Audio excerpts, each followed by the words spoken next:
All right, let's get to the Weather Watch alert we're following tonight. Chief Meteorologist Rachel Frank joining us now after a beautiful day. It's cold. Yep. Was it cold? It was cold, and it was a little bit blustery. I thought it was cold. And you know, Ben was saying he ran out tonight, and that it was cold. It's definitely cold tonight. Cold tonight. I thought it was cold earlier too.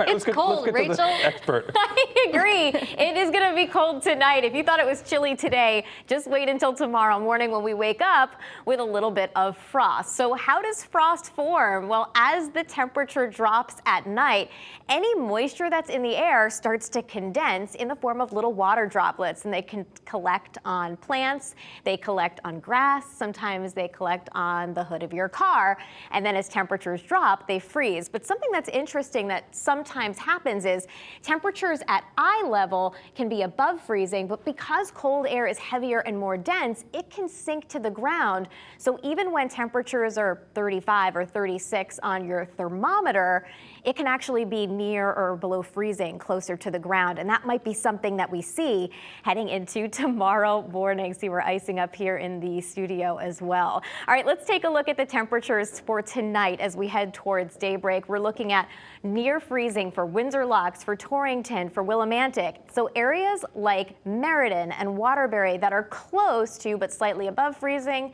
can still see some patchy frost in some of our colder locations.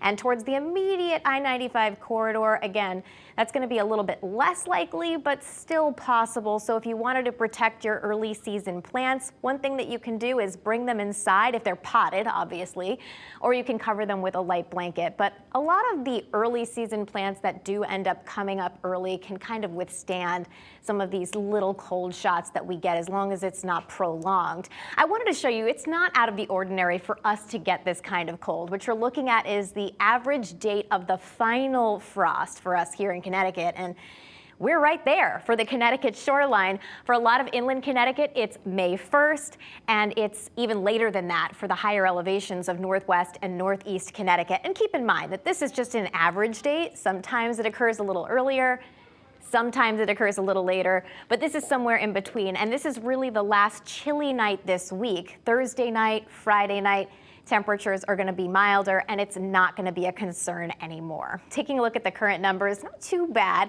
Although, yes, it is a bit chilly out there. As Ben and Jen were saying, temperatures in the mid-40s in Waterbury, and the wind has finally calmed down, so that's definitely helping us out a lot as well. Satellite and radar is quiet, some showers off to the west of us. Low temperatures tonight dropping back into the 30s. Tomorrow, we're looking at high temperatures between 55 to right around 60 degrees. After a frosty start to the day and some sunshine, we'll see increasing clouds. There is a slight chance for a late day shower, but I think that most of the state stays dry.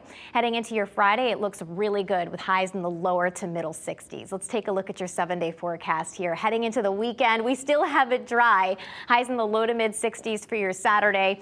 On Sunday, we're looking at more clouds. Really tricky temperature forecast. Areas south and west of Hartford could be in the mid to upper 60s. North and east of Hartford might be stuck in the 50s. Next chance for any significant rain looks like Tuesday. Coming up, we're going to take a look at the long-range forecast and take a peek into next week.